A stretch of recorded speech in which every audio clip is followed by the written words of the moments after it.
사랑하는 이글스필드 가족 여러분, 은혜의 새 아침입니다. 8월 21일 금요일, 오늘도 좋으신 주님의 은총이 여러분과 함께 하시기를 소망합니다. 오늘 함께 나눌 말씀은 레위기 25장 35절에서 46절까지의 말씀입니다. 레위기 25장 35절에서 46절까지의 말씀입니다. 제가 본문을 읽겠습니다.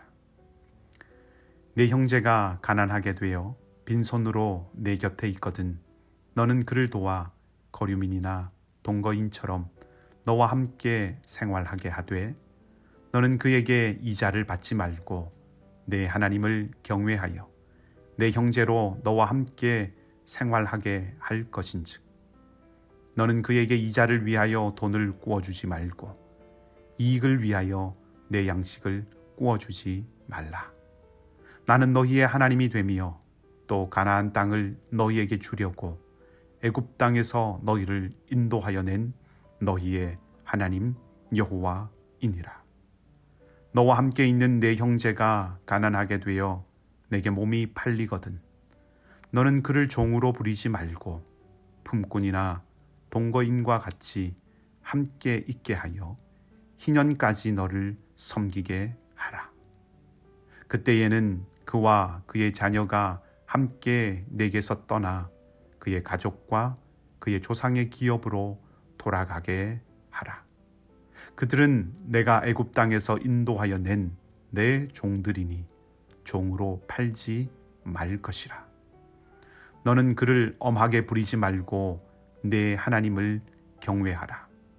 내 종은 남녀를 막론하고 내 사방 이방인 중에서 취할지니 남녀 종은 이런 자 중에서 사올 것이며 또 너희 중에 거류하는 동거인들의 자녀 중에서도 너희가 사올 수 있고 또 그들이 너희와 함께 있어서 너희 땅에서 가정을 이룬 자들 중에서도 그리할 수 있은즉 그들이 너희의 소유가 될지니라.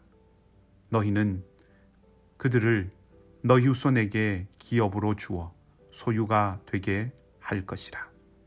이방인 중에서는 너희가 영원한 종을 삼으려니와 너희 동족 이스라엘 자손은 너희가 피차 엄하게 부리지 말지니라. 아멘. 이방인들과 동족 이스라엘 사람들을 대하는 것 사이에서의 약간의 차이가 드러나고 있기는 하지만 본문을 전체적으로 본다면 약자들, 특별히 경제적 약자들을 어떻게 대해야 하는가를 말씀하시고 있습니다. 힘이 없을수록 더 쉽게 어려움으로 내몰리는 것이 우리가 사는 세상의 일반적인 모습이기는 하지만 그것이 마땅한 모습은 아니라고 하는 것을 오늘 말씀을 통해서 우리가 볼 수 있습니다. 이스라엘 동족 가운데 경제적인 어려움에 처하게 된 사람이 있으면 이스라엘 사람들은 그에게 이자를 받고 돈을 빌려주어서는 안 되었습니다. 가난한 자의 어려움을 이용하여 이익을 취하는 행동을 해서는 안 되었기 때문인데 이는 동족이 형제와 자매와 같은 가족으로 여겨져야 했기 때문입니다. 인간이 죄성을 가지고 있음을 드러내는 가장 나쁜 것 가운데 하나는 약한 자를 업신여기거나 괴롭히는 것입니다. 그리고 소유로 사람을 판단하는 것입니다. 이것은 물질적인 소유만을 말하는 것이 아닙니다. 힘이나 지식을 쌓는 것이라고 표현한다면 힘이나 지식을 많이 쌓은 자들이 그렇지 못한 일을 업신여기거나 괴롭히는 것도 해당되는 것이겠지요. 종에 대한 규정도 마찬가지였습니다.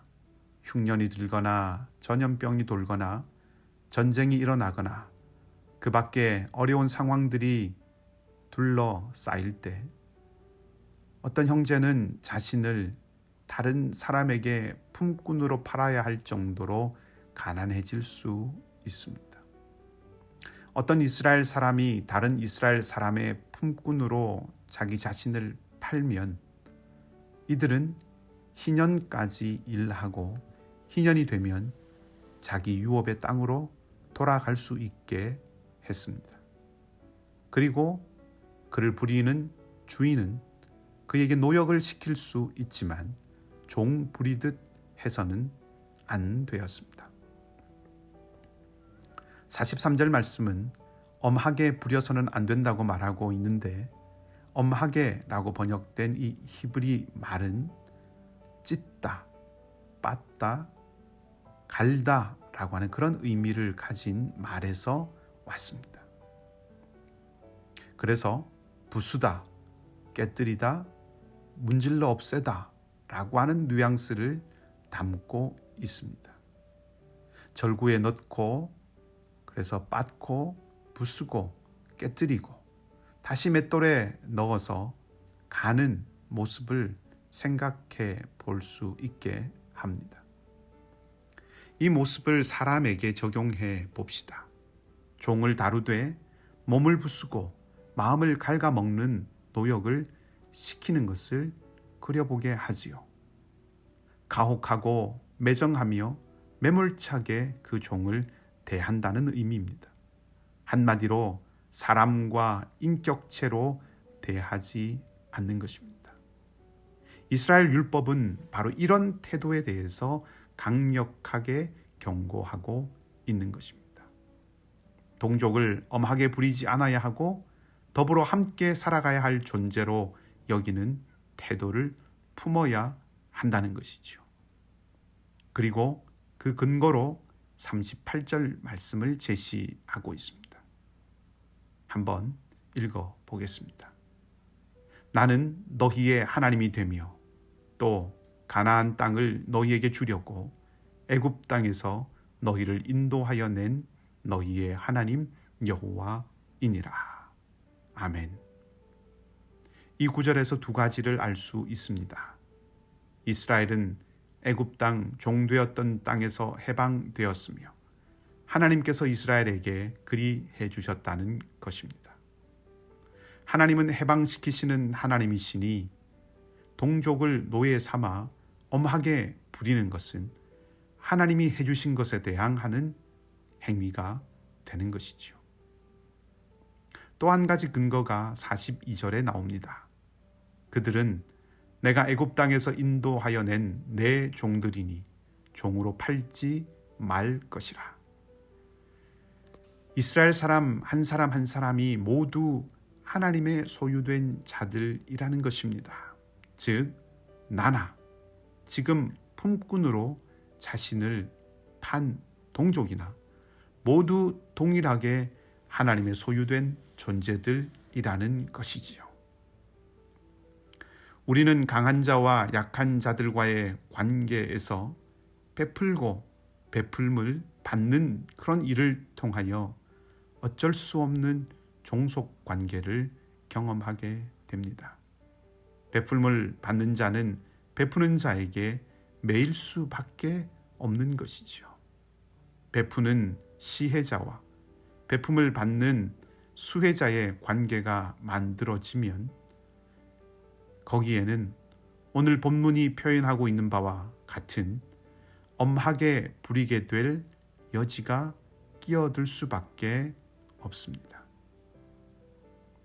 이것은 사회에서 자연스럽게 나타나는 것이기는 하지만 사실 우리가 끊임없이 경계하고 맞서 싸워야 할 것이기도 한 것입니다. 이스라엘은 하나님께서 베푸신 출애굽의 은혜를 기억해야 했습니다. 하나님이 이스라엘에게 출애굽의 해방을 허락하신 것은 시혜와 수혜의 관계가 아니었습니다. 은혜였습니다.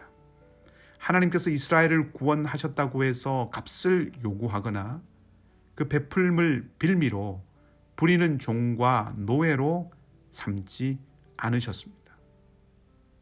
이스라엘의 율법은 하나님과의 계약이라고 합니다. 계약은 쌍방이 하는 것이죠. 일방적으로 한쪽이 종속되는 관계가 아니었습니다. 이런 측면을 살려서 종교개혁가였던 마르틴 루터가 십계명을 번역할 때 의무로 번역하지 않고 권고로 번역하였습니다. 이 권고는 사랑이 바탕이 된 요청입니다. 하나님이 주신 은혜가 부유한 자가 가난한 자를 구제하고 시혜를 베푸는 행위가 아니라 사랑으로 보여준 은혜임을 드러내주고 있다는 말입니다. 이스라엘은 전적으로 하나님께서 해방시켜 주셔서 지금 자유민이 되었고, 그들은 남녀노소 빈부를 막론하고 모두 하나님의 소유가 된 존재들이라는 것이 이스라엘 사람들 사이에서 맺어지는 인간 관계의 바탕이라는 것을 가르치고 있는 것입니다. 그러니 이스라엘은 동족을 노예로 삼아 엄히 부리지 않아야 했습니다. 오늘날 사람 사이의 관계가 어떠해야 하는지를 생각해 보게 합니다. 오늘날에는 종이나 노예 그리고 주인의 관계는 없습니다. 그러나 시혜와 수혜의 관계를 맺을 가능성은 있습니다. 만일 베풀음을 받는 관계가 만들어지거나 베푼다는 생각과 태도를 갖게 되면 필연적으로 상하 종속의 관계로 발전할 가능성이 있습니다. 때문에 우리가 진정 하나님의 백성으로 모든 사람이 하나님의 형상을 가진 존재로 동등하다고 하는 것을 나타내고 그것을 유지하려면 우리는 은혜와 나눔의 관계를 맺어가야 합니다. 우리가 얻고 받은 모든 것은 하나님의 은혜이기에 우리는 단지 그 은혜를 나눌 뿐이라는 마음이 살아 있어야 합니다. 그럴 때 우리는 동족을 노예로 사로잡지 않을 수 있고 모두가 하나님 앞에서 동등한 존재들로 관계 맺을 수 있습니다. 은혜의 기회로 주신 오늘 이웃을 형제로 여기고 약한 이를 지으신 하나님을 잊지 않고 베풀매 삶을 넘어 나눔의 삶을 살아가는 우리 모두가 되기를 주님의 이름으로 축복합니다.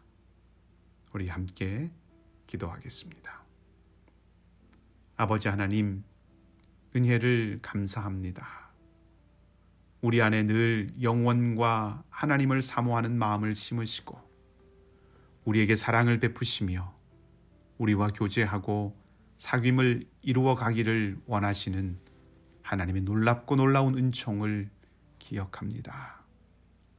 오직 하나님 안에서만 참된 구원과 안식을 얻으며 오직 하나님 안에서만 자유와 참된 안전이 있음을 우리의 지식만이 아니라 우리의 손과 발과 입술과 행동이 알게 하시옵소서. 한 걸음씩 가더라도 더디게 가더라도 아는 것과 믿는 것이 하나 되어 걸을 수 있는 저희의 일상이 되게 하여 주시옵소서. 욕심과 욕망이 이끌고 부르는 세상에 죽을 줄 모르고 불 속으로 달려드는 나방처럼 휩쓸려 빠져 허우적되지 않도록 믿음과 믿음의 용기와 참된 소망을 주님께 두게 하시고 급류처럼 휘몰아치는 세상에서 견고한 바위와 같은 진리의 말씀 안에서 우리를 세워가게 하여 주시옵소서. 이웃을 형제로 여기게 하시고 약한 이를 지으신 하나님을 잊지 않으며 살게 하여 주시옵소서. 성령 하나님, 우리를 붙드시고 견인하여 주시옵소서. 삶의 여러 가지 어려움과 고달픔, 육신의 약함과 심령의 어려움으로 주님의 구속을 사모하는 모든 영혼에 주님이 빛이 되시고 생명과 회복의 역사를 허락해 주시기를 간절히 사모합니다. 우리를 사랑하시되 죽기까지 사랑하시고 우리를 위해 내어주시되 생명까지 내어주신 참 좋으신 우리 주님 예수 그리스도 이름으로 기도하옵나이다. 아멘. 각자 기도하시고 오늘도 믿음으로 승리하는 귀한 하루가 되시기를 다시 한번 주님의 이름으로 축복합니다.